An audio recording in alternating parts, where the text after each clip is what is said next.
Hello students, once again welcome back to the YouTube channel Computer World. So in this video we are going to discuss the sample question paper for class 10th for the session 2022 and 23. पहले हम इसमें students discuss करेंगे इसका blueprint, that is unit wise how many types of questions will come and क्या इनकी marking होगी, और इसके बाद हम question answers को discuss करते हैं. तो students जैसा कि आप यहाँ पे देख सकते हैं, आपके लिए मैक्सिमम टाइम अलॉटेड इस एग्जाम का 2 आवर्स है and marks is 50 and part A और पार्ट बी दो पार्ट्स में आपकी जो IT 402 सब्जेक्ट है that is divided. Part A is employability skills and which is of 10 marks and it consist of 5 units. जो आपकी 5 यूनिट्स हैं उसमें से आपकी जो यूनिट नंबर 1 एंड 5 है, जब हमारा सिलेबस आया था तो ये चीज़ बताई गई थी कि यूनिट 1 एंड 5 ये दोनों यूनिट आपकी इंटरनल असेसमेंट के लिए हैं. इसमें से कोई भी थ्योरेटिकल क्वेश्चन नहीं आएगा. So you can see here इसमें से आपके कोई भी क्वेश्चंस नहीं बनते हैं. बाकी की जो 3 यूनिट्स हैं आपकी self management skills part 2, ICT skills part 2 and entrepreneurial skills part 2. इसमें से आपके 1 मार्क एंड 2 मार्क के क्वेश्चन आएंगे. That is 1 mark question 2 from each unit and 2 marks question 2 from unit 2, 1 from unit 3 and 2 from unit 4. तो यहाँ पे इसके according आपके 1 मार्क के टोटल क्वेश्चंस बनते हैं स्टूडेंट 6, जिसमें से आपको अटेम्प्ट करने हैं एनी 4. तो ये हो गए आपके 4 marks. Then after that we have 2 marks question 2, 1, 2 that is total 5 questions, जिसमें से आपको अटेम्प्ट करने हैं एनी 3. तो ये हो गए स्टूडेंट्स आपके 6 मार्क्स. सो 4 + 6 बिकम्स 10 मार्क्स. अकॉर्डिंगली अगर हम टोटल नंबर ऑफ क्वेश्चंस की बात करें तो यूनिट 2 सेल्फ मैनेजमेंट स्किल्स में से आपके 4 क्वेश्चंस हैं. यूनिट 3 ICT स्किल्स में से there will be 3 questions and unit 4 entrepreneurial skills में से आपके 4 क्वेश्चंस हैं. So in total 11 questions of 1 and 2 marks, जिसमें से आपको अटेम्प्ट करने हैं any 7. 4 from 1 mark and 3 from 2 marks, right? अब आते हैं students part B subject specific skills, जो कि कवर करेगी आपके 40 मार्क्स. आपकी बुक 2 पार्ट्स में डिवाइडेड है, part A and part B. Part A will come of 10 marks and part B will come of 40 marks. So here we are having 4 units. Unit 1 is digital documentation advanced and हर unit में से आपके questions आएंगे students 1, 2 and 4 marks के. 1 mark questions आपके objective type questions रहेंगे. 2 mark question आपके short questions रहेंगे डिस्क्रिप्टिव टाइप के एंड 4 मार्क क्वेश्चंस अगेन आपके डिस्क्रिप्टिव क्वेश्चंस हैं which will be a little long answer questions. अगर हम 1 मार्क क्वेश्चन की बात करें तो हर यूनिट में say that is digital documentation advanced, electronic spreadsheet advanced, database management system and web applications and security, her unit में से you will see that 6 questions are coming for 1 mark. And 2 marks की अगर बात करें, 1 question from digital documentation, 1 question from database management system and electronic spreadsheet और web applications and security में से 2 questions will come. Okay, so in total यहाँ पे आपके हो गए 6 questions and 1 mark के अकॉर्डिंग आपके हो गए 24 questions. बात करते हैं 4 मार्क्स के क्वेश्चन की. You will get to see 1 question of 4 marks from digital documentation, electronic spreadsheet and web applications and security, और 4 मार्क्स के 2 क्वेश्चन स्टूडेंट्स आपको मिलेंगे डेटाबेस मैनेजमेंट सिस्टम्स. तो आपके टोटल हो गए 4 मार्क्स के 5 क्वेश्चंस. तो 1 मार्क के आपके 24 क्वेश्चन में से आपको 20 अटेम्प्ट करने हैं. 2 मार्क्स के 6 क्वेश्चन में से आपको 4 अटेम्प्ट करने हैं और 4 मार्क्स के 5 क्वेश्चन में से आपको 3 attempt करने. Accordingly, their marking has been given 20, 8 and 12, which is equal to 40. Unit wise questions की बात करें तो डिजिटल डॉक्यूमेंटेशन में से आपको होंगे 8 questions, electronic spreadsheet, database management, web application and security 9 questions each. तो 9 questions are from the last 3 units और डिजिटल डॉक्यूमेंटेशन में से आपका 8 questions बन रहे हैं. So in total 35 questions and उसमें से आपको attempt करने हैं any 27 questions. So this is the blueprint for the question paper. Now we come to the some general instructions. आपका पेपर है स्टूडेंट्स 2 hours का and the marks will be 50 marks. You have to read the instruction carefully while attempting the paper. The question paper will consist of total 21 questions in two sections, section A and section B. Section A में आपके रहेंगे objective questions and section B में आपके रहेंगे student subjective question. इस बार CBSE ने IT 402 जो आपका है सब्जेक्ट, इसके पैटर्न को थोड़ा सा चेंज कर दिया है।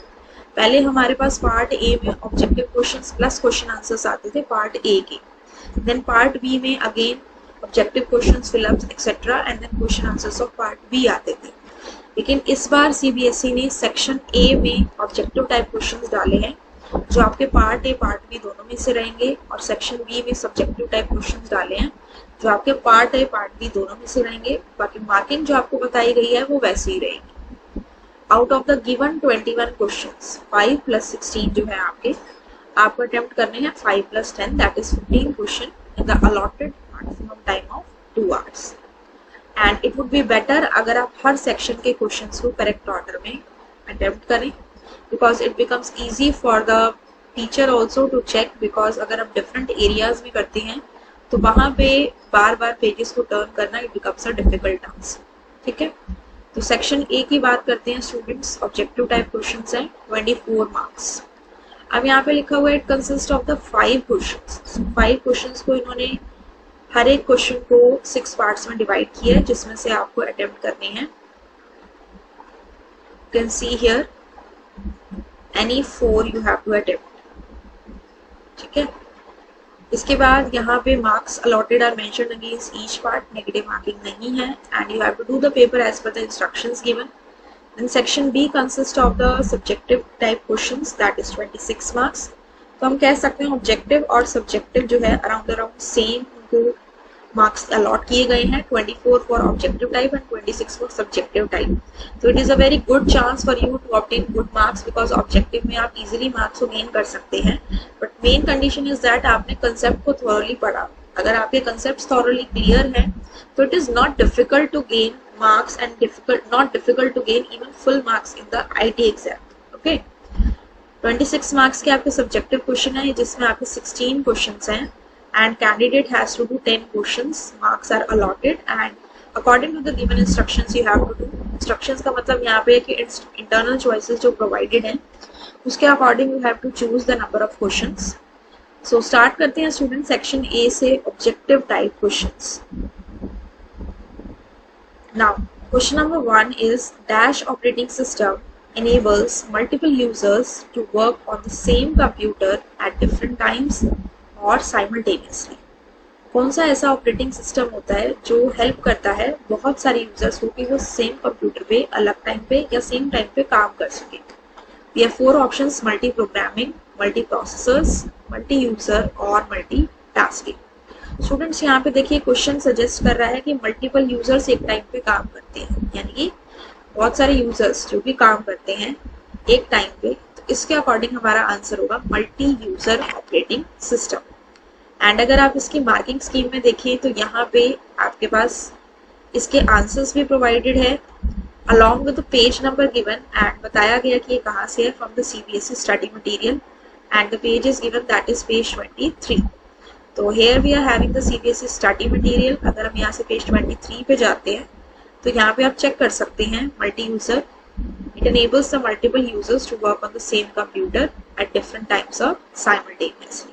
So if you want to check the answers in the CBSE study material, इस बार आपको यहाँ पे पेज नंबर्स भी प्रोवाइडेड है तो आप इन पेजेस पे जाके चेक कर सकते हैं। ठीक है, next question is dash is a series of postures and breathing exercises practice to achieve control of body and mind। Set of postures, बैठने का तरीका, एंड ब्रीदिंग एक्सरसाइजेस जो हम प्रैक्टिस करते हैं ताकि हम बॉडी और माइंड पे कंट्रोल कर सकें। What is that known as meditation, nature walk, yoga और physical exercise. So that is known as yoga, because yoga में आप देखते हैं कि बहुत सारे आसन्स होते हैं, asanas, and same way breathing exercises are also there, right. Now question number 3, ये फर्स्ट क्वेश्चन के 6 पार्ट्स हैं, हम इसका थर्ड पार्ट करेंगे और इसमें से आपको अटेम्प्ट करने हैं 6 में से 4, और बाकी के जो आपके 2 3 4 5 क्वेश्चन हैं, आपको 6 में से 5 अटेम्प्ट करने हैं, ठीक है, क्योंकि वो आपके रहेंगे सब्जेक्ट स्पेसिफिक स्किल्स में से और ये आपके हैं एम्प्लॉयबिलिटी स्किल्स में से. See you can see it is mentioned here employability skills. Now third part says from the following statements which one is not correct about the qualities of an entrepreneur. इनमें से कौन सा entrepreneur की quality के बारे में ठीक चीज नहीं है, not correct. Successful entrepreneurs adapt the habit of hard work from a very early stage. जो सक्सेसफुल बिजनेसमैन एंटरप्रेन्योर्स होते हैं वो बहुत ही जल्दी अर्ली स्टेज से हार्ड वर्क की हैबिट डाल लेते हैं. Entrepreneurs should not think optimistically about the future of the business. Entrepreneurs को अपने बिजनेस के फ्यूचर के लिए पॉजिटिव नहीं सोचना चाहिए. Optimistically means positive. Confident entrepreneur must not deviate from his or her decisions too early in case a success is delayed. Confident entrepreneur को अपने डिसीजन से हटना नहीं चाहिए, even if अगर उसकी जो सक्सेस है वो थोड़ी लेट भी हो जाती है तो. And last option is entrepreneurs like to function at their own will and rules. Entrepreneurs अपने अकॉर्डिंग और अपने रूल्स के अकॉर्डिंग काम करना पसंद करते हैं.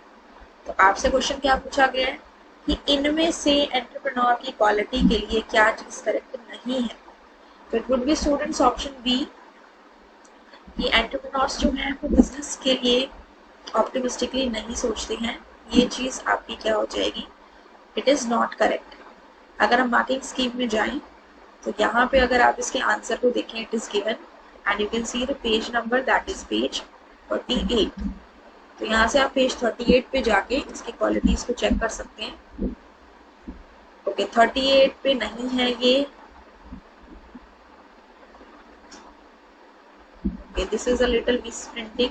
यहाँ पे आपका एंटरप्रेन्योरशिप का जो चैप्टर है इसके अंदर अगर हम बात करें क्वालिटीज ऑफ एंटरप्रेन्योर की, this is the role, importance, myths,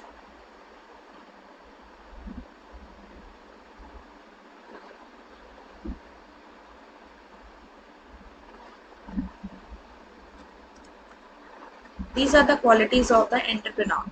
तो देखिए यहाँ एंटरप्रेन्योर की क्वालिटी में ऑप्टिमिज्म दिया हुआ है. That positivity and belief in what they do is what take the entrepreneurs far in their journey. And entrepreneurs should get think negatively or be afraid of adverse situation. So the part of being optimistic is about learning from mistakes and finding alternative ways to do the things. तो optimism यानी कि positive way में अपने आप को रखना वो एक क्वालिटी होती है एंटरप्रेन्योर की, और इसमें दिया हुआ है कि नहीं होती. तो यहाँ पे आपका जो बी ऑप्शन है that will be the correct one. ठीक है. Now fourth part says to remove the files of temporary folder, we type dash in the run dialog box after pressing Windows button plus R on the keyboard.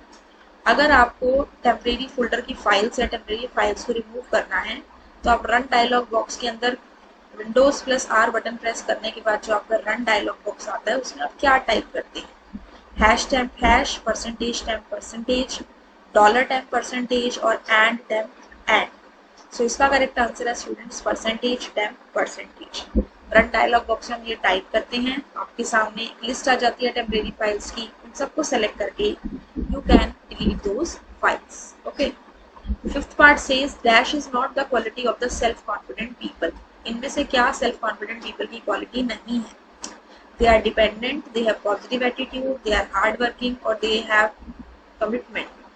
तो self confident people कौन होते हैं, positive attitude उनमें होता है, hard working भी होते हैं और कमिटेड होते हैं अपने काम के, कि अगर सोच लिया कि ये काम करना है तो जब तक वो फिनिश नहीं होता उसकी तरफ डेडिकेटेड रहते हैं. तो सेल्फ कॉन्फिडेंट पीपल जो होते हैं वो कभी भी दूसरे पर डिपेंडेंट नहीं होते. सो that will be the answer for this fill up. Right. Now sixth question, from the following statements which one is not the positive impact of the entrepreneurship on the society. इनमें से एंटरप्रेन्योरशिप का society पे positive impact जो नहीं है वो आपको बताना है. कोई भी जब बिजनेस सेटअप होता है तो उसके बहुत सारे आपको पता है एडवांटेजेस होते हैं, जॉब्स क्रिएट होती हैं, नया प्रोडक्ट मार्केट में आता है, नई नई टेक्नोलॉजी आती है. तो इनमें से क्या पॉजिटिव इम्पैक्ट नहीं है, stimulates innovation and efficiency, new things आती हैं, प्रोडक्ट में एफिशिएंसी बढ़ती है, this is a positive impact. Creates jobs and employment opportunities, ये भी पॉजिटिव इम्पैक्ट है. Solves the problem of the society, society की प्रॉब्लम सॉल्व होती है, yes it is also positive impact. discourages welfare of the society, this is not a positive impact, because जो entrepreneurship है it encourages the welfare of the society. कोई भी business के setup होने से सोसाइटी में हमेशा फायदा ही होता है। So it is asking for which is not the positive impact, तो वो हमारा रहेगा डी पार्ट। ठीक है, अब इसके बाद क्वेश्चन 2, 3, 4, 5 में अगेन स्टूडेंट 6 पार्ट्स हैं और इसमें से आपको अटेम्प्ट करने हैं एनी 5, और इसके बाद ये जितने भी क्वेश्चंस हैं 2 से 5 तक सेक्शन ए के, ये आपके पार्ट भी सब्जेक्ट स्पेसिफिक स्किल्स में से रहेंगे। पढ़ लेते हैं इनको। First part says dash key is used to reduce the repetitive strain. हमारे फिंगर्स पे ज़्यादा प्रेशर ना पड़े उसके लिए हम कौन सी की को यूज़ करते हैं? Sticky keys, serial keys, mouse keys और toggle keys. So the answer is students sticky keys. क्या होती हैं स्टिकी कीज?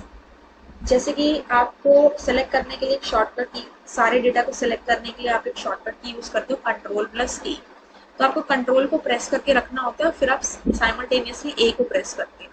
तो इस वजह से जो फिंगर्स हैं उन पर प्रेशर पड़ता है फॉर दोज पीपल जिनके हैंड्स शिवर करते हैं या ट्रैम्पल करते हैं व्हाइल टाइपिंग।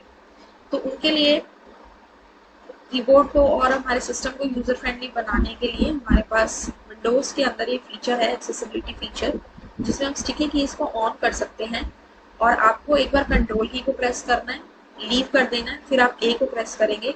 तो इससे आपको ज़्यादा देर तक होल्ड नहीं करके रखना पड़ता और आपकी फिंगर्स पे जो प्रेशर है वो ज़्यादा नहीं होता है। तो इस तरह से हमारे पास बहुत सारी ऐसी फीचर्स हैं, लाइक स्टिकी कीज हैं, टॉगल कीज हैं। तो रिपीटेटिव स्ट्रेन को रिड्यूस करने के लिए हमारे पास होता है students sticky keys, right. Second part says dash means that the query uses criteria you provide to hide some data and display only required data।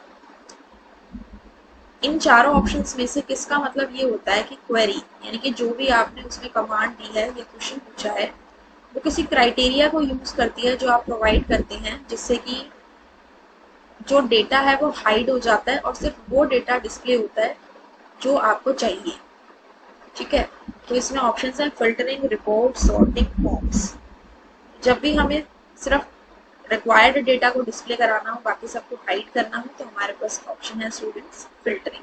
ठीक है, सॉर्टिंग का मतलब होता है डेटा को अरेंज करना असेंडिंग डिसेंडिंग ऑर्डर में। Reports हमारी प्रिंटेड फॉर्मेट में हमारा डेटा होता है और फॉर्म्स एक यूजर इंटरफेस के थ्रू हम डेटा को यूजर से लेते हैं। तो according to the question the answer will be filtering. Third part, which of the following applications is not appropriate to store data about ABC bank customers? ABC bank customers के data को store करने के लिए इसमें से कौन सी application आपके लिए सही नहीं है? OpenOffice Base, OpenOffice Writer, MS Access और MS एक्सेल। सी स्टूडेंट्स, इसके अंदर जो कस्टमर्स का डेटा है वो बैंक का है। ठीक है, तो जो डेटा होगा वी कैन से वो टेबल के फॉर्मेट में होगा, रोज और कॉलम्स में। तो अगर हम ऑप्शंस को ध्यान से देखें तो OpenOffice Base, MS Access और MS एक्सेल तीनों में आप टेबल्स बना सकते हैं, बट ओपन ऑफिस राइटर एक ऐसा सॉफ्टवेयर है जिसके अंदर हम डॉक्यूमेंट्स को क्रिएट करते हैं। So the answer for this part will be option C, OpenOffice Writer. Now fourth part, when you open a new spreadsheet by default it has a sheet named dash which is managed using the tabs at the bottom of the spreadsheet। जब भी आप एक नई spreadsheet open करते हैं तो by default उसकी sheet का क्या नेम होता है, जो कि नीचे जो टैब्स होते हैं उससे मैनेज की जाती है? शीट 1, वर्कशीट 1, अनटाइटल्ड 1 और न्यू शीट। हमारा करेक्ट ऑप्शन है students sheet 1। You can see here open office Calc को अगर हम ओपन करते हैं तो यहाँ पे आप देखिए, यू कैन सी हियर यहाँ पे शीट 1, शीट 2 एंड शीट 3 है। तो शीट 1, शीट 2 पे जाना हो तो आप इस तरह से क्लिक करके जा सकते हैं। ठीक है, नेक्स्ट हमारा है students fifth part, in word processor dash option is selected for a scaled resizing of an image. अगर आपको किसी भी इमेज की स्केल्ड रिसाइजिंग करनी हो, ठीक है, जिसमें आपका इमेज का साइज चेंज हो सकता है, ठीक है, तो उसमें आप कौन से ऑप्शन को यूज करेंगे? Original size, image size, keep ratio और रिलेटिव। तो इसके अकॉर्डिंग आपका आंसर है स्टूडेंट्स कीप रेशियो।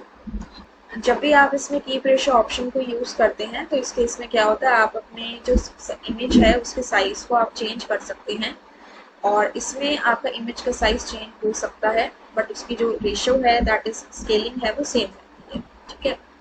इसके बाद नेक्स्ट है आपका multiple copies of the same file leads to dash. अगर एक ही फाइल की बहुत सारी कॉपी बन जाए तो उससे क्या होगा, data inconsistency, data redundancy, data consistency और फॉरवर्ड की। तो एक ही फाइल की मल्टीपल कॉपीज बन जाए तो उससे क्या होगा, डेटा रिडंडेंसी। रिडंडेंसी का मतलब duplication of data, same data different different places पे है, that will lead to the duplication of data. Next is question number 3. It is a reference point for the graphics which is created while positioning any image. This point could be page frame where the object is either a paragraph or even a character in a word processing. The options are wrap text, anchoring, alignment और bookmark. तो reference point किसे हम कहते हैं, जो कि pictures के लिए यूज किया जाता है। बेसिकली जब भी हम अपने डॉक्यूमेंट के अंदर किसी इमेज को इंसर्ट करते हैं तो इमेज जो है वो जो, और साथ में हमने कुछ टेक्स्ट भी लिखा होता है, तो एक ऐसा फीचर होता है जिसकी हेल्प से इमेज उस टेक्स्ट के साथ एसोसिएट हो जाती है। वो टेक्स्ट हमारी पैराग्राफ भी हो सकती है, कैरेक्टर भी हो सकता है या कोई फ्रेम भी हो सकता है। और उसमें ये होता है कि जब तक आप उस पैराग्राफ को मूव नहीं करेंगे वो इमेज आपकी मूव नहीं होगी। तो एक तरह से आपकी जो इमेज है वो टेक्स्ट के साथ लिंक हो गई, उसके साथ जुड़ गई। तो ऐसी फीचर को हम क्या कहते हैं, ओपन ऑफिस राइटर में या आप कह सकते हैं वर्ड प्रोसेसर में, ऐसी फीचर को स्टूडेंट्स हम कहते हैं एंकरिंग, ठीक है। जैसे आप देखते हैं ना कि बोट्स वगैरह होती हैं, उनको एंकर के साथ, एंकर के थ्रू टाई किया जाता है कि वो मूव ना करे अपने प्लेस से। ऐसे ही अगर हम एंकर पॉइंट लगा देते हैं अपने डॉक्यूमेंट के अंदर तो हमारी इमेज तब तक मूव नहीं करती है जब तक पर्टिकुलर टेक्स्ट मूव नहीं करता है। वो टेक्स्ट हमारा किसी भी फॉर्म में हो सकता है, पैराग्राफ, कैरेक्टर और any other, right. Second part of third question is identify the property which help to set the number of characters in text or varchar type field of table in a DBMS. कौन सी property की help से आप कैर या varchar data type में number of characters को set कर सकते हैं। जैसे मान लो मैंने स्टूडेंट नाम की टेबल में स्टूडेंट नेम नाम का कॉलम लिया है, तो मुझे उसमें कैर या varchar अगर मैंने डेटा लिया है तो उसमें अगर मुझे साइज सेट करना हो तो किस प्रॉपर्टी की हेल्प से करेंगे, entry required, size, default value या लेंथ। तो उसके लिए स्टूडेंट्स हमारा ऑप्शन होता है लेंथ, ठीक है। जो आप लेंथ स्पेसिफाई करते हैं 10, 20, 30, 5, 7, उतने कैरेक्टर्स आप उस फील्ड में डाल सकते हैं या उससे कम डाल सकते हैं, लेकिन उससे ज्यादा नहीं डाल सकते, right. Third part, dash is design to help users with the auditory impairments. ऐसे यूजर्स जिनको सुनने में कुछ प्रॉब्लम होती है उनके लिए कौन सी फीचर है विंडोज के अंदर, sound sentry, serial key, high contrast और show sounds. So the answer is sound sentry. Sound sentry एक ऐसी फीचर है जिसमें जब भी आपके सिस्टम में साउंड आती है किसी भी रीजन से तो आपके सिस्टम के डेस्कटॉप पे या जो आपकी स्क्रीन है वहाँ पे फ्लैश होने लग जाएगा, स्क्रीन ब्लिंक करने लग जाएगी। तो ये उन लोगों के लिए हेल्पफुल है जिनको सुनने में प्रॉब्लम है, तो वो देख के उन चीज़ों के बारे में पता लगा सकते हैं कि कोई ना कोई साउंड प्रोड्यूस हुई है। So that feature is known as sound sentry, ठीक है। Fourth part is state whether true or false. It is not possible to create a default template in word processor. हम word processor में default template create नहीं कर सकते। That is true or false? That is false. Because templates जो आपका topic है digital documentation advanced का आपका सेशन नंबर 3, उसमें क्लियरली गिवन है, क्वेश्चन भी आता है कि how can you set a default template. किसी भी टेम्पलेट को आप डिफॉल्ट सेट करना चाहें तो आप कर सकते हैं। It is saying it is not possible, so it will be false. Fifth part says reviewers and authors can add their dash to explain their changes in the cell of the spreadsheet. किसी भी spreadsheet के cell में अगर changes को explain करना हो तो जो रिव्यूअर्स और ऑथर्स होते हैं वो क्या डाल सकते हैं, कमेंट्स, वर्कशीट, हाइपरलिंक और macros. The answer is comments. Comment को ऐड करने के हमारे पास 3 मेथड होते हैं। एक इंसर्ट मेन्यू में ऑप्शन होता है, एक राइट क्लिक करके इंसर्ट कमेंट का ऑप्शन होता है और एक आपके पास शॉर्टकट की भी होती है। ये ओपन ऑफिस कैल्क है। अगर आप यहाँ पे जाते हैं तो you can see here shortcut की इज ऑल्सो गिवन Ctrl+Alt+C, ठीक है। और किसी भी सेल को अगर आप राइट क्लिक करते हैं तो यहाँ पे आपके पास ऑप्शन आ जाएगा इंसर्ट कमेंट का, ठीक है। कई बार 1 मार्क में आपसे क्वेश्चन पूछ लेता है how many ways are there to insert the comment. Now 6th part of question 3 says in Calc Arguments passed to macro from calc are always dash. Open office Calc में जो हम macro में arguments pass करते हैं, function के अंदर जो variables पास करते हैं वो हमेशा किस टाइप की होती है? सेल रेफरेंस यानी कि एक cell address, range of cell address, value, both A and B और शीट रेफरेंस। इसका आंसर स्टूडेंट्स होगा हमारा वैल्यू। हमेशा जो आर्ग्यूमेंट्स पास की जाती हैं वो वैल्यू की फॉर्म में की जाती है in the OpenOffice Calc, right. Now we have question number 4. It again has 6 parts. Attempt करने हैं आपको any 5. Identify the website that offers offline blog service for free. कौन सी वेबसाइट आपको ऑफलाइन ब्लॉग सर्विस फ्री में provide कराती है? Blog desk, Humana, WordPress, both A and B. यहाँ पे ऑफलाइन ब्लॉग सर्विस की बात हो रही है। हमारे पास दो टाइप के ब्लॉग्स होते हैं, online and offline.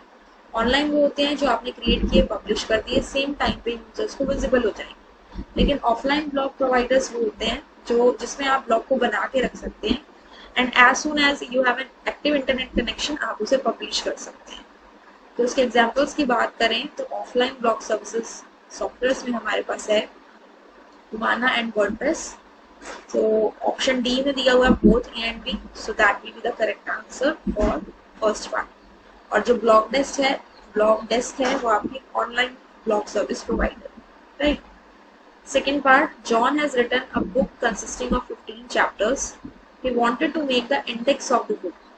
Suggest him the option used to create the index automatically in a word processor. Okay, यहाँ पे अगर आपको ऑटोमेटिकली किसी भी वर्ड प्रोसेसर सॉफ्टवेयर के अंदर इंडेक्स ऑटोमेटिकली बनाना है तो आप कौन से ऑप्शन को चूज करेंगे? Very easy question. Tables, columns, mail merge, table of content, digital documentation advance का सेशन नंबर 4 है। उसमें हमने यही पढ़ा है कि टेबल ऑफ कंटेंट एक ऐसी फीचर है वर्ड प्रोसेसर में जिसकी हेल्प से हम इंडेक्स को ऑटोमेटिकली क्रिएट कर सकते हैं if we have the document which consist of the headings and the sub headings. So the answer will be table of content. Okay, now third part says the length of the field value of text data type is dash characters by default in DBMS. Text data type की जो length है वो by default कितनी है database management software में? सो that is 10, 25, 20 और 50, that is 50, right. Fourth part says healthy lifestyle helps to keep and improve people's health and well-being. It does not include healthy eating habits, stress management, physical activities और less sleep. Healthy lifestyle जो है वो लोगों की health और wellbeing को improve करने में हेल्प करता है। इसमें क्या इंक्लूड नहीं होता? Healthy eating habits, physical activity, stress management, ये सारी चीज़ें इंक्लूड होती हैं। लेस स्लीप इंक्लूड नहीं होती, क्योंकि अगर आप कम स्लीप लेंगे तो आपकी हेल्थ जो है वो अफेक्ट हो सकती है। You should take sound sleep, right. Now fifth part says in a spreadsheet using to create hyperlink to a web FTP और telnet, click on the dash icon available in the hyperlink dialog box. एक spreadsheet में जब भी आप hyperlink को create करते हैं to a web FTP और टेलनेट के थ्रू, तो आप हाइपरलिंक डायलॉग बॉक्स में कौन से आइकन पे क्लिक करेंगे? ब्राउजर, इंटरनेट, हाइपरलिंक और VLAN न्यूज। सो इसका स्टूडेंट्स करेक्ट आंसर हमारा है इंटरनेट, ठीक है। यहाँ पे आपके पास ऑप्शन है इंसर्ट, ये हाइपरलिंक का ऑप्शन है, एफटीपी और टेलनेट आपके यहाँ आ रहे हैं और यहाँ पे 4 ऑप्शन है हमारे पास, internet, mail and news, document and new document. तो एफटीपी और टेलनेट के थ्रू क्रिएट करनी हो तो हमारे पास कौन सा ऑप्शन है students? Internet, right. Now, sixth part says a dash refers to a cell or a range of cells on a worksheet and can be used to find the values or data that you want the formula to calculate. Cell या फिर range of cells जो worksheet में होते हैं जिसकी help से हम values को फाइंड आउट कर सकते हैं from the formula. What is that known as? Cell reference, sheet reference, block और ऑटोफिल। तो एक रेंज ऑफ सेल्स के अकॉर्डिंग टू सेल एड्रेस आता है जिसमें हम कोई फॉर्मूला पुट कर सकते हैं accordingly, that is known as cell reference, right. Now question number 5, 6 questions to be attempted, 5 questions. First part says identify the mode where we can modify the structure of the table. देखिए students, हमारे पास database management system में 2 तरह के modes होते हैं जिसमें table बनती है। One is design view and data sheet view. तो जब भी हमें टेबल के स्ट्रक्चर में मॉडिफिकेशन करनी हो तो हम कौन से व्यू में जाते हैं? तो you can see here in the marking scheme आपको सारे आंसर्स प्रोवाइडेड हैं विद पेज नंबर, एंड यहाँ पे हमारा आंसर क्या गिवन है, डिजाइन व्यू।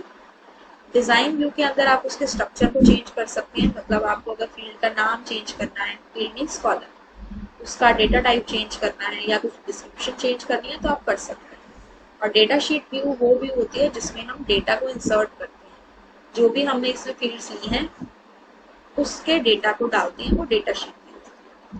तो टेबल के स्ट्रक्चर को चेंज करना है तो will make use of the design, right.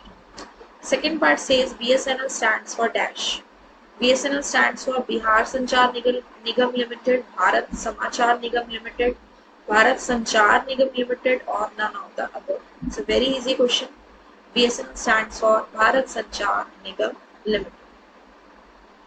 Next question.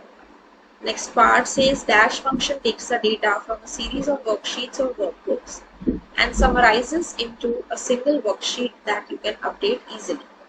कौन सा फंक्शन बहुत सारी शीट्स या वर्कबुक में से डेटा को लेता है और सारे डेटा को फंक्शन के अकॉर्डिंग कैलकुलेट करके सिंगल शीट के अंदर लेके आता है जो आप इजीली अपडेट कर सकते हैं। Again an easy question.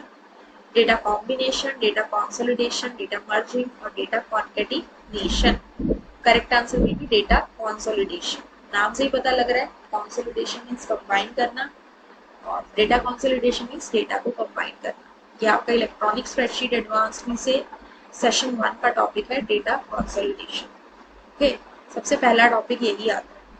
Then fourth part says dash store data in a single table which is suitable to store less amount of data. Flat file, relational, mini file और single file, ये databases के types हैं। तो कौन सा ऐसा database है जो डेटा को सिंगल टेबल में स्टोर करता है जिसमें आप लेस अमाउंट ऑफ डेटा को स्टोर कर सकते हैं? So that is flat file database. इसमें एक टेबल में, सिंगल टेबल में सारा डेटा स्टोर होता है। और अगर आपसे बल्क अमाउंट ऑफ डेटा के बारे में पूछा जाए और सेवरल टेबल्स हो, मोर देन वन टेबल, तो उस केस में हमारा आंसर होता है रिलेशन। ठीक है। Now fifth part, in a word processor by default evaluates dash level of headings when it builds a table of contents. Word processor में जब हम टेबल ऑफ कंटेंट्स बनाते हैं तो कितने लेवल ऑफ हेडिंग्स को हम इवेल्युएट कर सकते हैं? तो स्टूडेंट्स इसका जो आंसर है it is 10 for the OpenOffice writer, and MS word की बात करें तो उसमें ऑप्शन आपका 3 होता है। तो आप अगर 3 या 10 में से कोई भी लिखते हो that is correct, because depend करता है कि आपने कौन से सॉफ्टवेयर पे चीज़ों को पढ़ा है। अभी हम ओपन ऑफिस राइटर पे कर रहे हैं तो you can see here 3 as for MS Word and 10 as for Libre and OpenOffice Writer. ठीक है, तो आप 10 लिखते हैं तो भी आपका करेक्ट है और 3 लिखते हैं तो भी आपका करेक्ट है। It is mentioned here any of the given options. ठीक है। Now sixth is in dash networks all the computers have an equal status and each terminal have an equally competent CPU। कौन सा ऐसा network होता है जिसमें हर computer का equal status होता है और हर टर्मिनल यानी कि हर कंप्यूटर का अपना एक CPU रहता है? मैन, वैन, क्लाइंट सर्वर और P2P। MAN is metropolitan area network, वैन is wide area network, next we have client server and P2P is peer to peer architecture network. So in this case जहाँ पे हर computer का equal status रहता है and they have equivalent competent CPUs, that is P2P, peer to peer architecture में जो networking होती है वो आपके क्या होते हैं? P2P। इसके अंदर आपके हर कंप्यूटर का इक्वल स्टेटस रहता है। तो this was all about section A objective type questions. अब आते हैं स्टूडेंट सब्जेक्टिव टाइप क्वेश्चंस में से। सब्जेक्टिव टाइप क्वेश्चंस में आपके पास क्वेश्चन नंबर 6 to 10 जो है वो आपके एम्प्लॉयबिलिटी स्किल्स में से हैं, जिसमें 5 क्वेश्चंस आर देयर और आपको उसमें से कोई भी 3 अटेम्प्ट करने हैं। और इस बार इन्होंने वर्ड्स भी बताए हैं, लाइक 20 to 30 वर्ड्स, 6 मार्क्स के हैं। और बाकी के जो आपके क्वेश्चंस हैं उसको हम आगे डिस्कस करेंगे। चलते हैं क्वेश्चन नंबर 6 पे। What are the advantages of the ability to work independently? Independently work करने के क्या एडवांटेजेस हैं, क्या बेनिफिट्स हैं? तो अगर हम यहाँ पे क्वेश्चन आंसर्स पे आए, अगेन यहाँ पे आपको पेज नंबर्स गिवन है, सेशन में बता रखा है कुछ आंसर्स के अंदर। तो एडवांटेजेस ऑफ वर्किंग इंडिपेंडेंटली है, एंश्योर्स ग्रेटर लर्निंग आप चीज़ों को अच्छे से सीख पाते हैं। You feel more empowered and responsible. It provides flexibility to choose and define the working hours and working mechanism. किसी काम को अगर आप अकेले कर रहे हैं तो आप अपने अकॉर्डिंग किसी भी टाइम पे या अपने तरीके से उसे कर सकते हैं। That is flexibility, that flexibility you have. And कोई भी टास्क में फेलियर या सक्सेस होना उसकी रिस्पॉन्सिबिलिटी उस पर्टिकुलर इंडिविजुअल की होती है जो उस काम को कर रहा होता है। लाइक आप ग्रुप में काम कर रहे हैं तो कई बार क्या होता है कि हम कह देते हैं, हम ब्लेमिंग करने लग जाते हैं, बट इंडिपेंडेंटली काम कर रहे हैं तो सक्सेस है तो भी आपकी है, अगर उसमें फेल हो गए तो भी वो आपका ही है। You are the one responsible for that. Individual become asset to the organisation, groups and nations at large. जब आप इंडिपेंडेंटली काम करते हैं, नई चीज़ों को सीखते हैं, तो आप एक तरह से ऑर्गेनाइजेशन के लिए क्या बन जाते हैं, एसेट बन जाते हैं। And it ensures creativity and satisfaction amongst individuals. Individuals में ये क्रिएटिविटी और सेटिस्फेक्शन को भी शो करता है। अगर हम अपना काम खुद से कर रहे हैं और हम उसमें सक्सेसफुल हो रहे हैं तो कहीं ना कहीं we will be satisfied, we will be confident about it, और हमारा जो कॉन्फिडेंस लेवल है वो एक तरह से क्या करेगा, इंक्रीज करेगा। ठीक है, तो स्टूडेंट्स ये 2 मार्क्स का क्वेश्चन है। क्योंकि इसके पॉइंट्स जो थे वो शॉर्ट थे, 20 to 30 वर्ड्स में आपको इसे आंसर करना है, तो अकॉर्डिंगली आप यहाँ पे इसके 6 पॉइंट्स लिख सकते हैं क्योंकि 20 to 30 वर्ड्स बोला गया है। तो you have to take care of the words also. अगर आपके बहुत बड़े पॉइंट हैं 2 मार्क्स में तो आप उसे 2 पॉइंट्स में एक्सप्लेन कर सकते हैं, बट यहाँ शॉर्ट पॉइंट्स थे तो इसलिए हमने यहाँ पे इनको 6 पॉइंट्स लेके किया है। ठीक है, now 7th question is name the stress causal agents. Stress causal agents को हम स्ट्रेसर्स भी कहते हैं। आपको ये बताना है कौन से ऐसे एजेंट्स हैं जिसकी वजह से पर्सन को स्ट्रेस हो जाता है। यहाँ पे अगर हम बात करें, स्ट्रेस कॉजिंग एजेंट्स आपके 4 होते हैं। यहाँ पे सिर्फ आपसे क्या पूछा गया, नेम पूछा गया, तो आपको नाम ही बताना है। Mental, physical, social and financial. Mental, physical, social and financial. Page number 17 पे इसके बारे में बताया गया है। सेल्फ मैनेजमेंट स्किल्स का आपका चैप्टर है। आप यहाँ पे देख सकते हैं स्ट्रेस कॉजल एजेंट्स आपके 4 हैं। कई बार क्या होता है, एग्जाम्स वगैरह होते हैं स्टूडेंट्स के, तो they feel very much pressure about it. Files वगैरह की सबमिशन की डेडलाइंस होती हैं तो मेंटली स्टूडेंट्स और the people feel the pressure. Physical pressure कब होता है, जब आप अपने लुक्स के बारे में कॉन्शियस हो जाते हैं, हार्मोनल चेंजेस से कोप अप कर रहे होते हैं, तो जब भी हमारी हेल्थ या वेलबींग से रिलेटेड कुछ इश्यूज आ जाते हैं तो वहाँ पे we can feel low self esteem और वो हमें स्ट्रेस कर सकता है, which is a physical stress. ठीक है, सोशल स्ट्रेस कब होता है, सोशल स्ट्रेस तब होता है जब लाइक फैमिली मेम्बर्स के बीच में कुछ डिस्प्यूट हो जाए या पीयर प्रेशर हो जाए या हमारे जो फ्रेंड्स से हैं वो रिलेशनशिप्स अच्छे ना हो, तो उस केस में we have a social pressure. जब हम सोसाइटी के अकॉर्डिंग एक्ट करने का ट्राई करते हैं तो we have a stress which is known as social stress.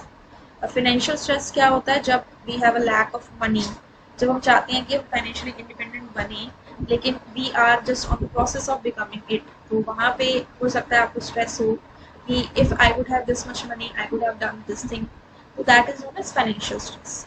तो स्ट्रेस कॉजिंग एजेंट्स आपके 4 हो सकते हैं, mental, physical, social and financial. ठीक है, next we are having is question number 8। It says, what do you mean by disk defragmentation?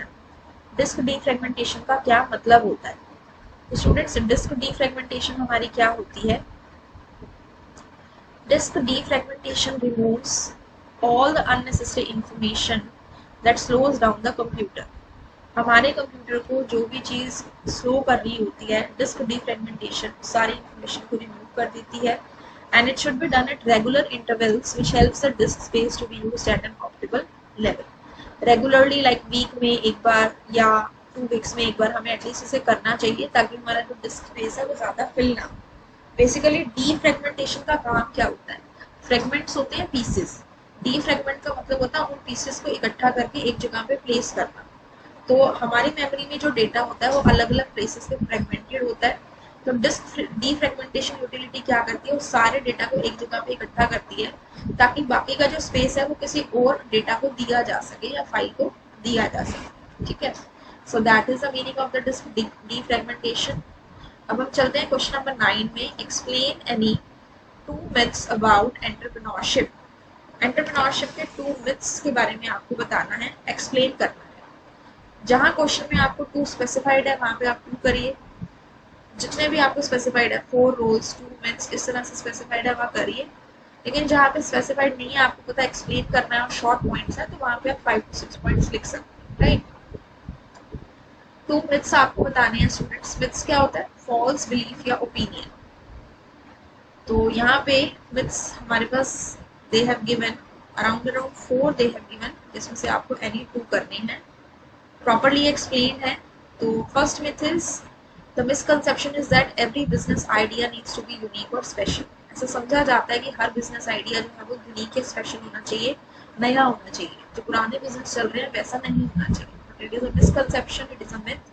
क्योंकि कई बार क्या होते हैं, जो ऑलरेडी एग्जिस्टिंग एक बिजनेस है, बहुत अच्छा चल रहा है, वहीं से उसी आइडिया को पिकअप करके उसके साथ कुछ डिफरेंट करके लोग अपना बिजनेस भी सेटअप करते हैं जो काफी अच्छा चलता है।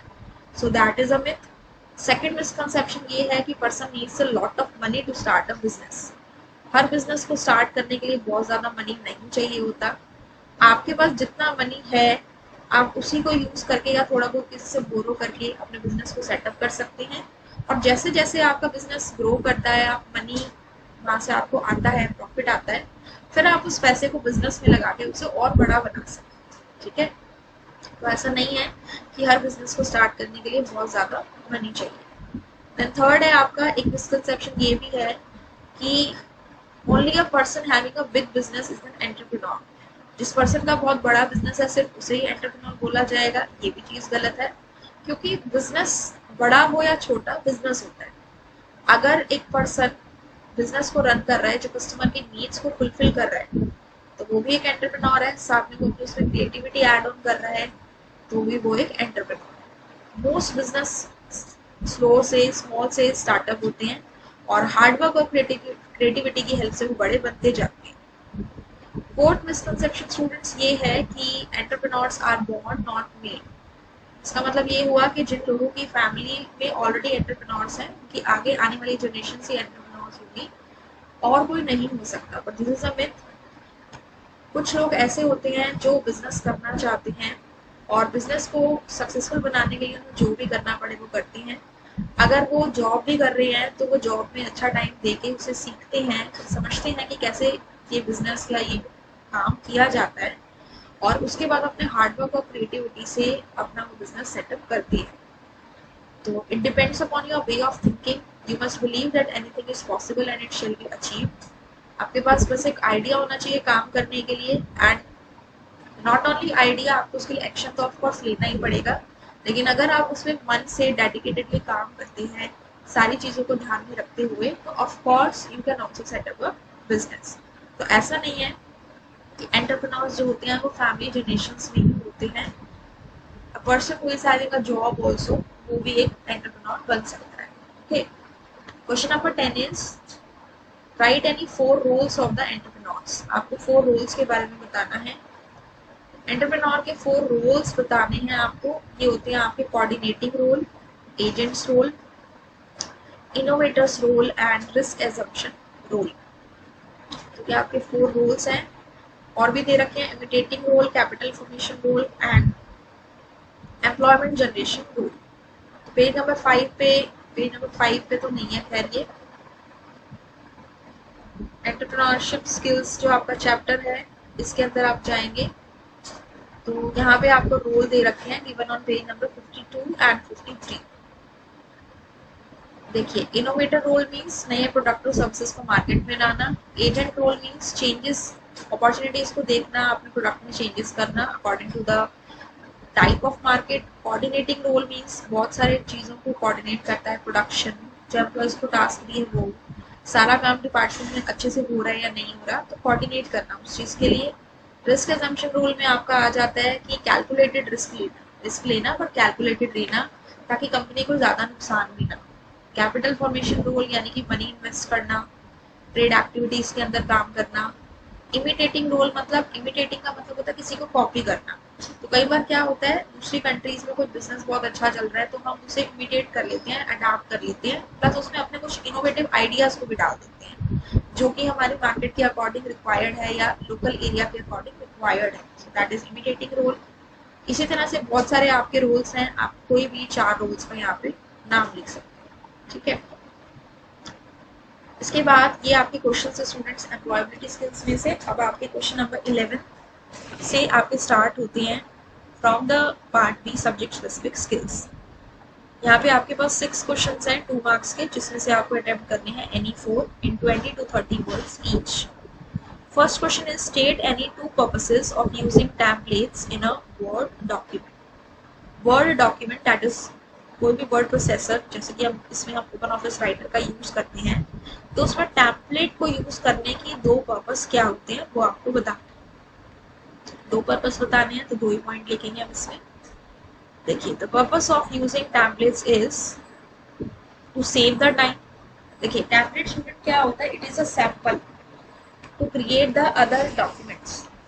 एक सैंपल होता है, एक मॉडल डॉक्यूमेंट होती है जिसकी हेल्प से हम उस डॉक्यूमेंट को क्रिएट कर सकते हैं। जैसे आप वेडिंग कार्ड बनवाने जाते हैं तो वो पर्सन आपको क्या दिखाता है, बहुत सारे सैंपल्स दिखाता है, आप उसमें सिर्फ अपना टेक्स्ट देते हैं, बाकी जो उसकी डिजाइनिंग है वो वैसे ही रहती है, ठीक है।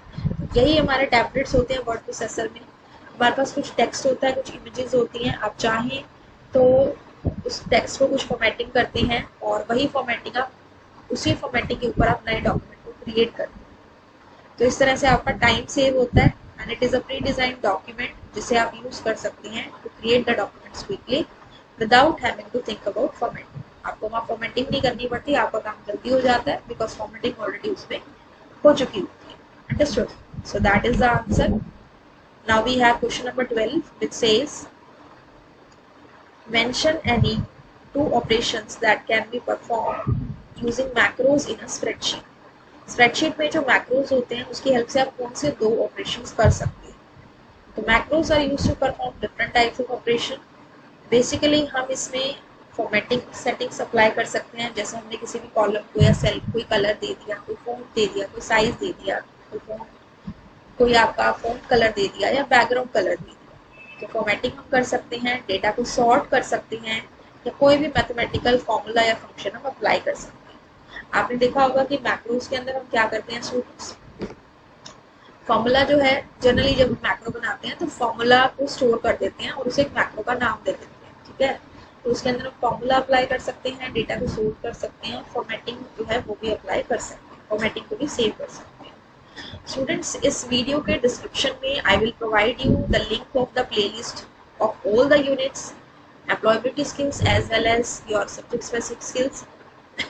अगर आपको कोई भी टॉपिक में डाउट है, आप प्रैक्टिकली उसे देखना चाहते हैं, तो आप उस प्लेलिस्ट के लिंक पे क्लिक करके आप चेक कर सकते हैं। You will get to know कैसे ये सारी चीजें प्रैक्टिकली वर्क करती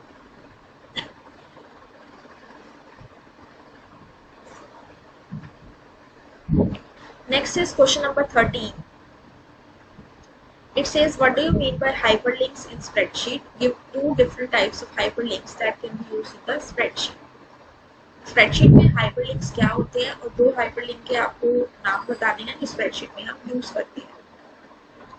hyperlinks, this is question number 13।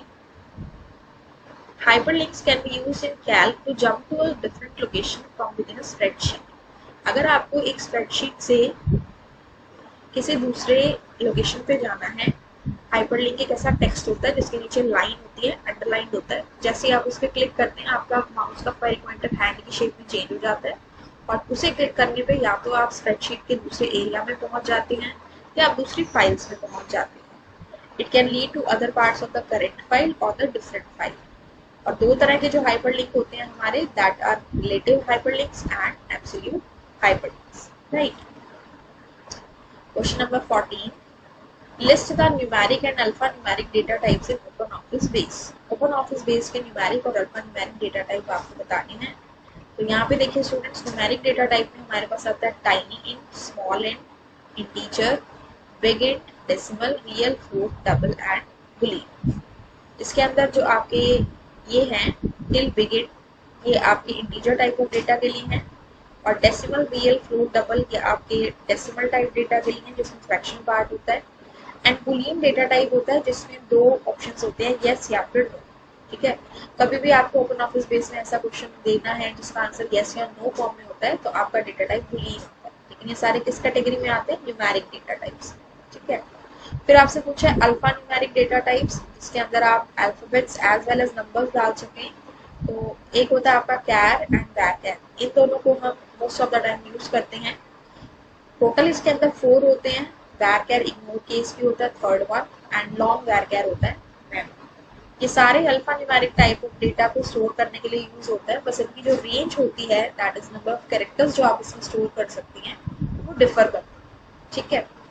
Next we are having is question number 15, differentiate between filter keys and toggle keys in Microsoft Windows. ठीक है। Filter keys and toggle keys की बात की गई है स्टूडेंट्स। तो अभी हमने पढ़ा था स्टिकी कीज का एक क्वेश्चन। तो हमारे पास एक्सेसिबिलिटी फीचर होता है जिसमें हमारे डिफरेंट टाइप्स ऑफ कीज को आप अनेबल कर सकते हैं। फिल्टर कीज एक एक्सेसिबिलिटी फंक्शन है that tells the keyboard to ignore the brief और the repeated keystroke, making typing easier for people with the hand travels. कुछ लोगों को प्रॉब्लम होती है दैट इनके जो हैंड्स की जो फिंगर्स हैं उसमें ट्रैम्बलिंग शिवरिंग होती है, तो कई बार वो प्रेस कर रहे होते हैं एक की को, लेकिन साइड बाय साइड बाकी जो दूसरी कीज है वो प्रेस हो जाती है। तो फिल्टर की क्या करती है, मान लीजिए एक ही बार बहुत बार एक ही की को प्रेस किया गया तो उसे सिर्फ एक बार लेके चलती है। तो फिल्टर की का काम है फिल्टर कर लेना, यानी कि बार बार जो रिपीटेड की स्ट्रोक्स हैं उसे इग्नोर करना, उसे सिर्फ एक बार लेना, to make it easy for those people जिनके हैंड ट्रैम्बलिंग या ट्रैवल्स शिवरिंग होती है। एंड टॉगल की एक ऐसी एक्सेसिबिलिटी फीचर है जो उन लोगों के लिए डिजाइन की गई है जिनको विजन इम्पेयरमेंट है या कॉग्निटिव डिसेबिलिटी, देखने में प्रॉब्लम है या कुछ मेंटल कुछ माइंड से कुछ एबिलिटीज जो है डिसेबिलिटीज हैं, फॉर दैट पर्पस। जब टॉगल की टर्न ऑन होती है तो कंप्यूटर क्या करता है, साउंड जनरेट करता है। जैसे कि हमने कैप्स लॉक की को ऑन किया या नम लॉक की या स्क्रॉल की को प्रेस किया तो एक साउंड जनरेट होती है, तो उससे पता लग जाता है उस पर्सन को कि कोई ना कोई यहाँ पे स्पेशल वर्क हुआ है। ठीक है। या तो कैप्स लॉक की ऑन हुई है या नम लॉक की या स्क्रॉल की या कोई और स्पेशल की वहाँ पे प्रेस की गई है, तो साउंड आ रही है। अगर उनको देखने में प्रॉब्लम है तो they can easily understand that. Okay, listen to that and understand that. Now we have question number 16, in which situations online shopping could be useful, write any two popular e-commerce website। Online shopping किस case में useful होती है और 2 ई shopping websites के आपको नाम लिखने हैं। E commerce websites. Okay, online shopping could be useful in situation when a customer does not have sufficient time to visit the store. अगर किसी कस्टमर के पास इतना टाइम नहीं है कि वो स्टोर जाके चीज़ों को चेक कर सके, सामान को देख सके, तो ही और she can have online shopping, because अपने घर से उस प्लेस तक जाने में भी आपको टाइम लगेगा। Then you need time to look at the things and understand the things and then you will purchase anything. Okay, so when you have a shortage of time then you can go। sometimes visiting a store is more expensive than purchasing a product online, क्योंकि कई बार हमें online discounts वगैरह भी मिल जाते हैं। ठीक है, तो हमें बेटर ऑप्शन वहाँ पे लगता है कि ऑनलाइन अगर हम खरीद लें तो हमें ज़्यादा एक्सपेंसिव नहीं पड़ेगा, उस केस में हम यूज़ कर लेते हैं। और 2 पॉपुलर ऑनलाइन ट्रांजेक्शन वेबसाइट्स हमारे पास है, फ्लिपकार्ट है, ईबे है। आप इसमें कोई भी नाम लिख सकते हैं, अमेजोन लिख सकते हैं, आजकल तो बहुत सारी वेबसाइट्स ऐसी आने लग गई हैं, शॉप्सी है, अमेजोन है, फ्लिपकार्ट है, मिंत्रा है, तो आप कोई भी नाम लिख सकते हैं। ठीक है। Now we have question number 17, Anshita is preparing. Now these are the 4 marks question to be answered in 50 to 80 words। 5 questions हैं 17, 18, 19, 20, 21, जिसमें से आपको अटेम्प्ट करनी है any 3, तो 12 मार्क्स की हो गई आपकी। Anshita is preparing a spreadsheet notes for a term exam। Explain, help her to write short note of the following: scenarios, goal seek, solver, subtotal। इस चारों टॉपिक्स आपके इलेक्ट्रॉनिक स्प्रेडशीट एडवांस स्टूडेंट में से हैं स्टूडेंट्स, और फर्स्ट सेशन में से ही हैं। सिनेरियो भी है उसमें, गोल सीक भी, सॉल्वर भी एंड सब टोटल। तो 50 टू 80 वर्ड्स में आपको इसे एक्सप्लेन करना है। एक्सप्लेनेशन आपको अच्छे से लिखनी है, सारे पॉइंट्स इसके आपको लिखने हैं। देखिए, सिनेरियोज क्या होते हैं, tool to test the what if questions. What should be my output if my this is my input, यानी कि हमें आउटपुट निकालना है अगर इनपुट गिवन है तो। ईच सिनेरियो इज नेम्ड, इसमें जो भी आप सिनेरियोज बनाते हैं सबका नाम होता है and can be edited and formatted separately. आप उसमें चेंजेस कर सकते हैं, आप उसमें फॉर्मेटिंग लाइक कलर चेंजेस और यू कैन से टेक्स्ट का फॉन्ट चेंजेस वो आप कर सकते हैं। It is essentially a saved set of values for calculations. हमारी वैल्यू सेव्ड होती है कैलकुलेशंस के लिए, और आप इसमें एनी नंबर ऑफ सिनेरियोज बना सकते हैं और एक सिनेरियो से दूसरे पे आप इजीली स्विच कर सकते हैं using the drop down list और द नेविगेटर, जो कि आपको ये जो जैसे आप सिनेरियो बनाते हैं तो आपको यहाँ ऊपर एक तरह से ड्रॉप डाउन एरो शो होता है बिल्कुल टॉप पे। यहाँ से आप क्लिक करके उस लिस्ट में से अपने सिनेरियो को चूज कर सकते हैं। ठीक है, next we move to the next topic that is goal seek. Goal seek में उल्टा होता है कि आपको इनपुट निकालना होता है और आउटपुट आपको पता होता है। ठीक है, तो it is used to calculate a result based upon the existing values using goal seek option. अच्छा, एक चीज आप इसमें क्या कर सकते हैं, जो भी आपके पास ऑप्शन है इनका एक पर्टिकुलर मेन्यू होता है, तो आप हर ऑप्शन में इसके मेन्यू को आप डिस्क्राइब कर सकते हैं। ठीक है, तो गोल सीक ऑप्शन जो होता है वो हमारा टूल्स मेन्यू में होता है। We can discover what values will produce the result that we want। कि मुझे ये रिजल्ट चाहिए तो मैं क्या इनपुट दूं जिससे मेरा ये आउटपुट आए। ठीक है, so that is the use of goal seek। Then next we have is solver। It is a more elaborated form of goal seek। जो काम goal seek करता है वही काम solver करता है। डिफरेंस ये होता है कि जो solver है it deals with the equations with multiple unknown variables। आप solver के अंदर ज्यादा वैल्यूज के साथ काम कर पाते हैं, लेकिन goal seek में आप एक ही वैल्यू के साथ काम कर पाते हैं। यानी कि आपको आउटपुट पता है, आपको इनपुट निकालना है, एक ही टाइम पे एक ही आपको इनपुट निकाल सकते हैं आप, लेकिन सॉल्वर में आप एक से ज्यादा फाइंड आउट कर सकते हैं। एंड एक चीज इसमें ये होती है कि it is specifically design to minimize और maximize the result according to set of rules that we define. Condition के अकॉर्डिंग आप अपने जो रिजल्ट आप निकालते हैं उसे आप मैक्सिमाइज या मिनिमाइज भी कर सकते हैं। That is the use of solver. ठीक है, नेक्स्ट होता है हमारा सब टोटल। सब टोटल एक ऐसा फंक्शन लिस्टेड है under the mathematical category when you use the function wizard insert function because of its usefulness the function has a graphical interface. ठीक है, एक तो ये क्या है, देखिए सब टोटल का टॉपिक आपका इलेक्ट्रॉनिक स्प्रेडशीट एडवांस में है। एक ये फंक्शन विजर्ड के अंदर आपका एक फंक्शन भी है, प्लस इसका जो मेन काम है वो ये होता है कि इट टोटल्स और adds the data arrange in an array. आपके पास एक टेबल की फॉर्म में डेटा रोज और कॉलम्स में अरेंज है, अगर आप उसे उसकी ग्रुपिंग करना चाहते हैं किसी भी कॉलम के अकॉर्डिंग तो उसमें आप सब टोटल ऑप्शन का यूज करते हैं। ग्रुपिंग करने के बाद आप जिस भी कॉलम के अकॉर्डिंग ग्रुपिंग करेंगे आप उसका टोटल फाइंड आउट कर सकते हैं। You can select the arrays and then choose a statistical function. उसमें बहुत सारे फंक्शन आते हैं, आप उसमें अप्लाई कर सकते हैं। फॉर एफिशिएंसी इसमें आप 3 ग्रुप ऑफ एरेज यानी कि 3 ग्रुप्स आप मैक्सिमम इसमें चूज कर सकते हैं जिसके ऊपर आप फंक्शंस को अप्लाई करते हैं।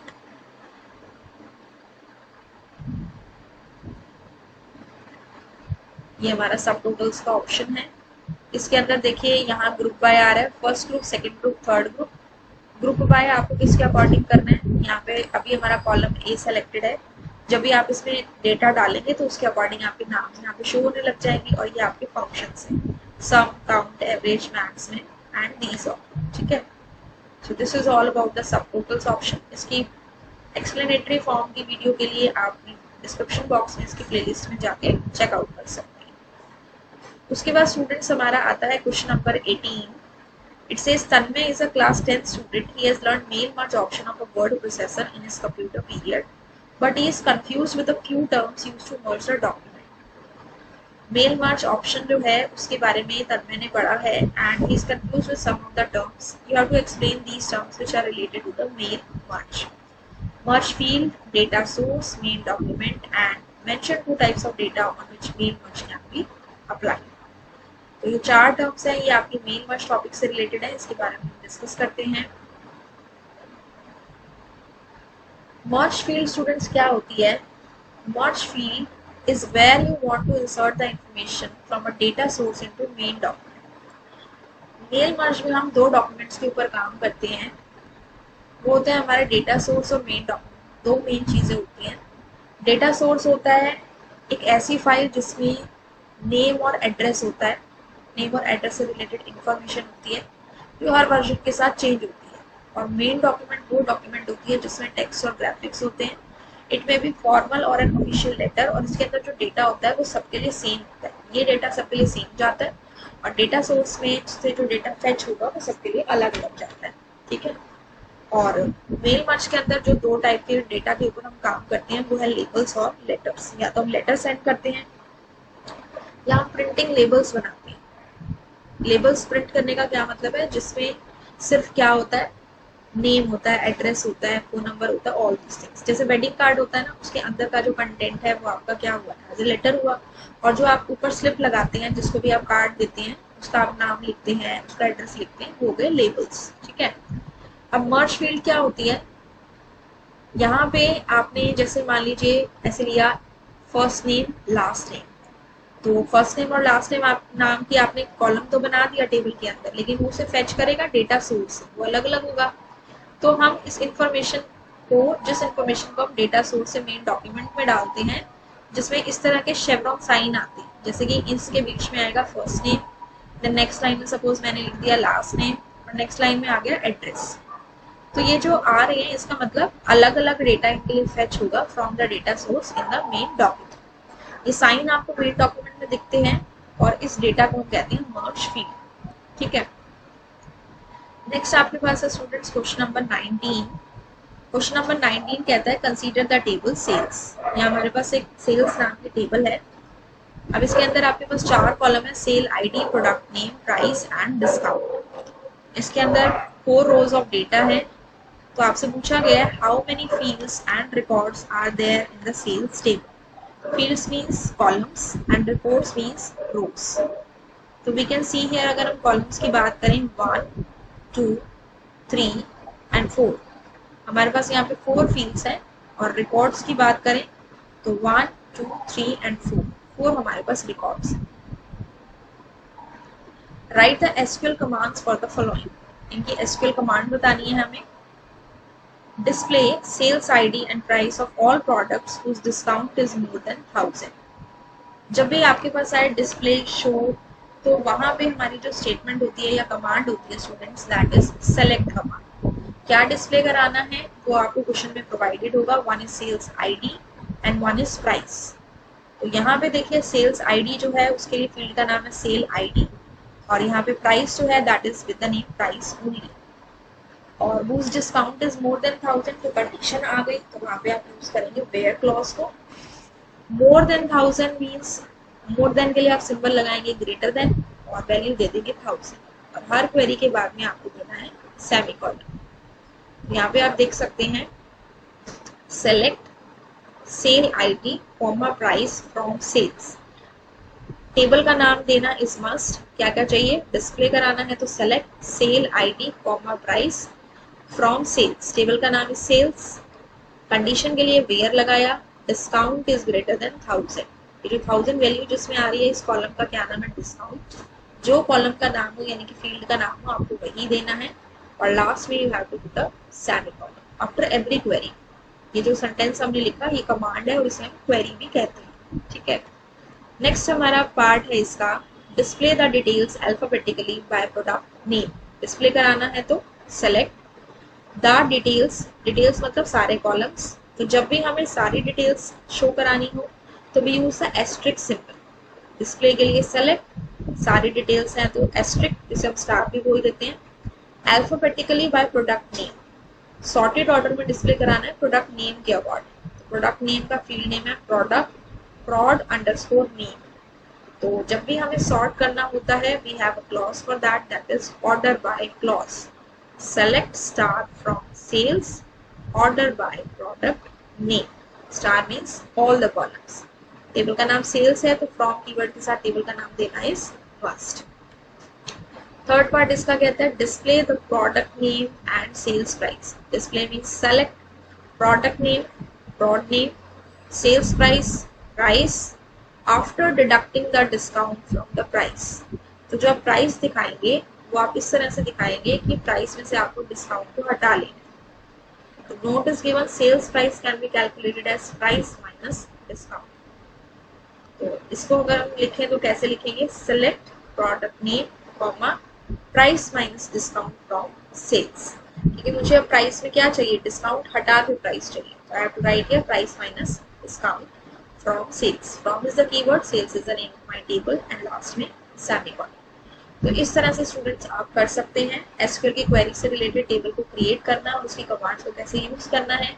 अगेन वो भी वीडियो में एक्सप्लेनेशन की प्रोवाइडेड है, आप उसे जाके चेकआउट कर सकते हैं। Question number 20, your friend owns a chemist shop. He needs to keep the records of the medicines with their IDs, date of purchase, expiry date, price, etc. in a database program. But he does not have any knowledge about the database. Explain to him the following to get a better understanding of the DBMS concepts. आपके friend की chemist की shop है, वो medicine का record रखता है, उसकी medicine की ID, date of purchase, expiry date, price etcetera. Database software में ही स्टोर्स द डेटा, लेकिन उसे डेटाबेस की नॉलेज नहीं है। तो in order to better understand these concepts, please explain him next questions. First is what is DBMS, explain in brief. तो DBMS होता क्या है? DBMS is a database management software with the computer programs that controls the creation, maintenance and use of database. Database management software एक ऐसा software होता है जिसमें आप बल्क अमाउंट ऑफ डेटा को स्टोर करके रख सकते हैं in the form of tables, and इसके अंदर आप डेटा को क्रिएट कर सकते हैं, उसे मेंटेन करके रख सकते हैं और उसे जिस भी पर्पस के लिए आप यूज करना चाहें आप यूज कर सकते हैं। जो बड़ी बड़ी ऑर्गेनाइजेशंस होती हैं वो बहुत डेटाबेसेस को डेवलप करती हैं डिफरेंट टाइप के वर्क के लिए, ठीक है।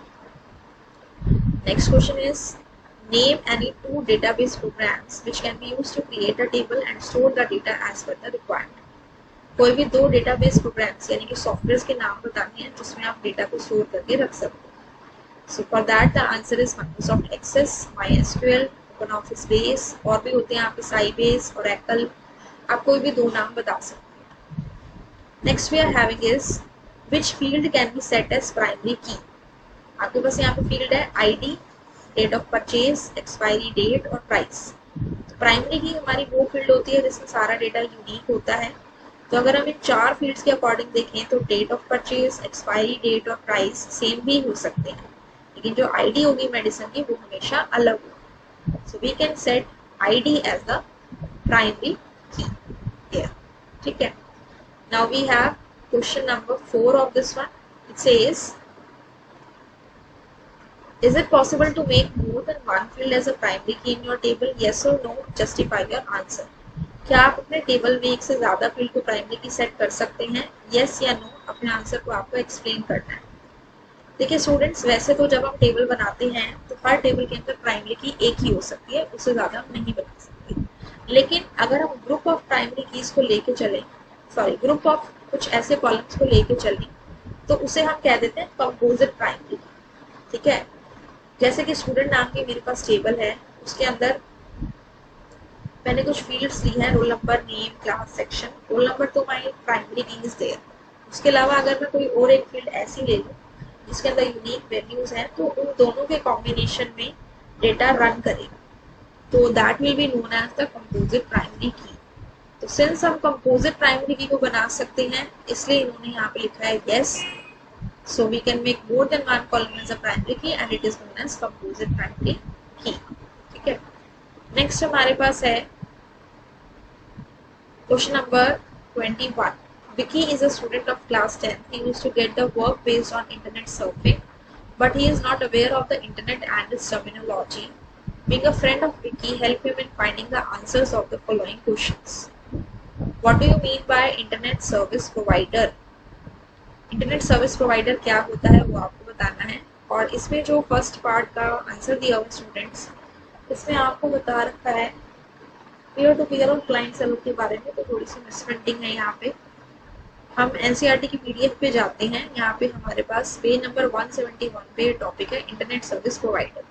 तो इंटरनेट सर्विस प्रोवाइडर बेसिकली एक ऑर्गेनाइजेशन होती है जो आपको इंटरनेट की सर्विसेज प्रोवाइड कराती है, या तो डायल अप के थ्रू या डायरेक्ट या फिर वायरलेस कनेक्शन से, जैसे कि आपके वोडाफोन है, आपका जियो है, these all are your internet service providers, ठीक है। इसके बाद नेक्स्ट है expand the following terms, WAP and W3C आएगा यहाँ पे, W3C, WAP WAP, you have to expand question number 21. WAP stands for wireless access point. ठीक है, उस पॉइंट से हमारे पास वायरलेसली डेटा आ रहा है, हम इंटरनेट को एक्सेस कर पा रहे हैं, that is known as WAP. और यहाँ पे W3C है, तो W3C की फुल फॉर्म होती है वर्ल्ड वाइड वेब कंसोर्टियम. ठीक है, यहाँ पे www लिख रखा है. W3 तो आपका www होता है, लेकिन W3C की फॉर्म में जनरली हम बुक्स में देखते हैं तो होता है world wide web consortium. CONSORTIUM, consortium. ठीक है, next is mention any 2 advantages of networking.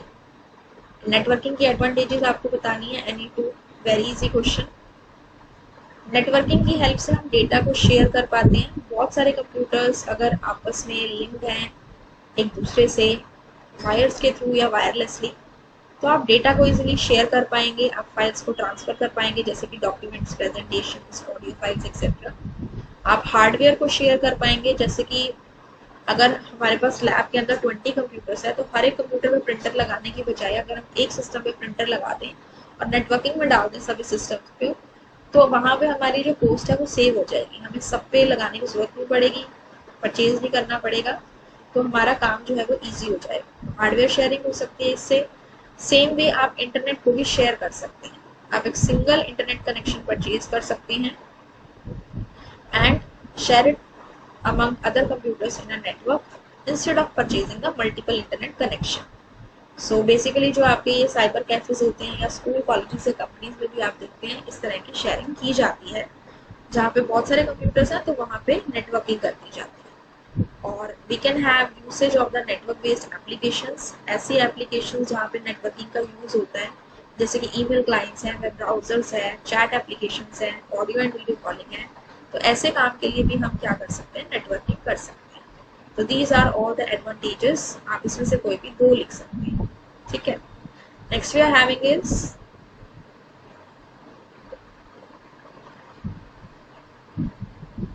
What is a blog name and two online blog. Blog क्या होते हैं, 2 नाम बताते हैं.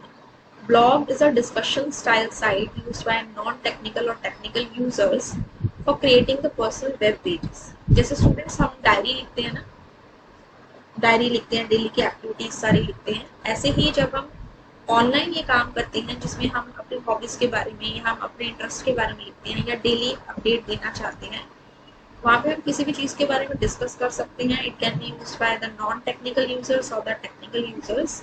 जहाँ पे हम अपने पर्सनल वेब पेजेस को क्रिएट करते हैं उसे हम कहते हैं blog. Blog is similar to an online personal diary and it is simple to use. और आपसे क्या पूछा गया है, आप इसके अंदर आपको यहाँ पे क्या बताने हैं, नेम एनी 2 ऑनलाइन ब्लॉग्स.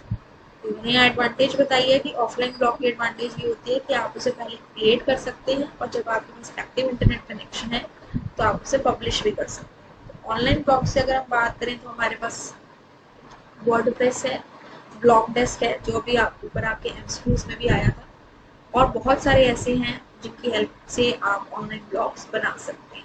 ठीक है, अब 21 क्वेश्चन का ही एक और पार्ट है. It is for the visually impaired students. ये स्टूडेंट्स के लिए है who are not able to see properly. Now 4 questions are there, 4 marks. Sorting with respect to DBMS, referential integrity, many-to-many relationship with respect to DBMS and foreign key. ये सारा आपका DBMS का question है. ठीक है, डेटाबेस मैनेजमेंट सॉफ्टवेयर में से है, सिस्टम यूनिट में से है. Sorting means to arrange the data either in the ascending or descending order. उसके लिए हम उस कॉलम को सेलेक्ट करते हैं. डेटा मेन्यू के अंदर सॉर्ट का ऑप्शन होता है, उसमें जाते हैं और आपका डेटा वहाँ पे सॉर्ट हो जाता है. देन रेफरेंशियल इंटीग्रिटी स्टूडेंट्स क्या होती है. रेफरेंशियल इंटीग्रिटी डेटाबेस के अंदर डेटा की एक्यूरेसी और कंसिस्टेंसी को मेंटेन करने के लिए होती है.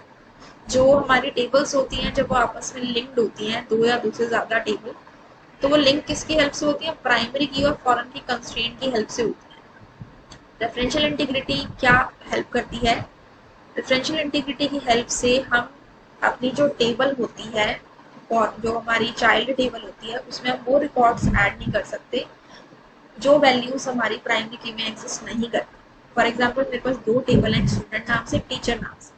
स्टूडेंट टेबल जो है वो मेरी पेरेंट टेबल है और जो मेरी टीचर टेबल है वो चाइल्ड टेबल है. तो सपोज दोनों के अंदर मेरी एक फील्ड है रोल नंबर, इसमें जो रोल नंबर है वो मेरी प्राइमरी की है और इसमें जो रोल नंबर है वो मेरी फॉरेन की है।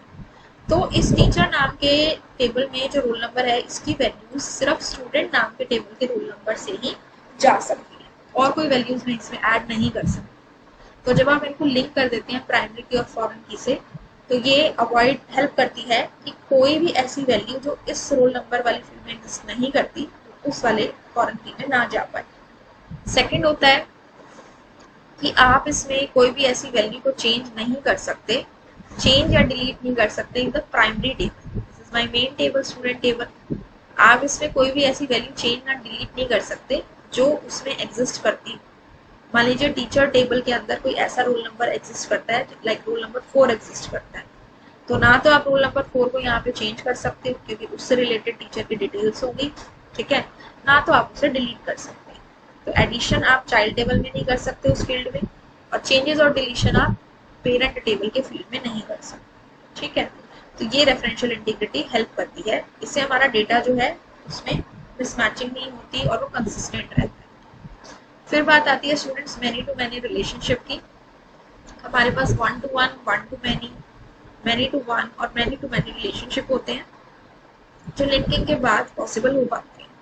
तो मैनी टू मैनी रिलेशनशिप के अंदर दो टेबल्स होती हैं, दोनों टेबल में प्राइमरी की कॉलम नहीं होता और ये सिग्निफाई करती है कि all the columns of the primary key table are associated with all the columns of the associated table. First table के सारे कॉलम्स दूसरे टेबल के सारे कॉलम से लिंक्ड हो।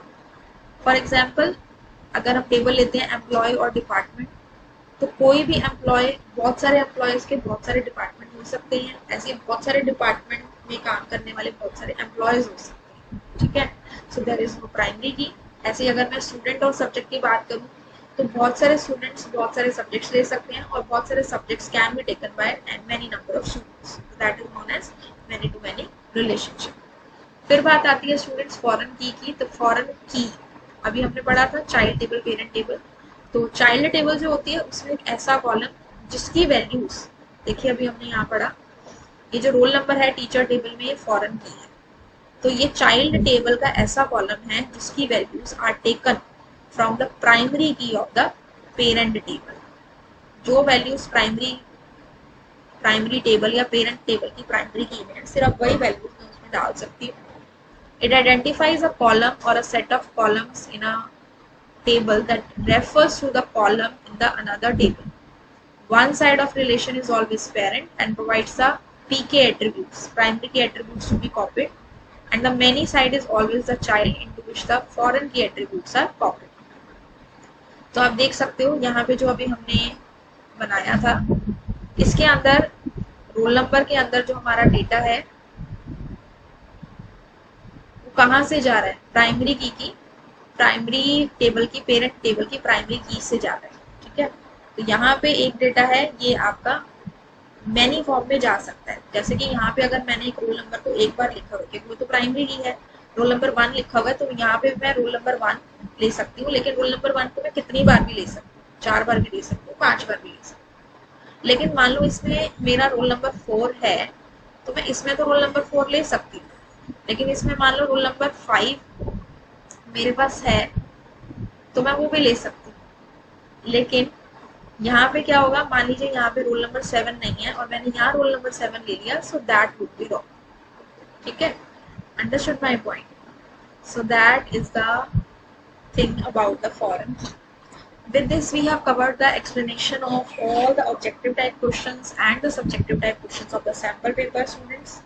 आप कोई भी डाउट हो तो आप कमेंट सेक्शन में पूछ सकते हैं, एंड अगर आपको एक्सप्लेनेशन अच्छी लगी हो, आपके कंसेप्ट क्लियर हो गए हो, तो please like, comment and subscribe the channel for the more updates, and I'll come with more informative videos in the future also.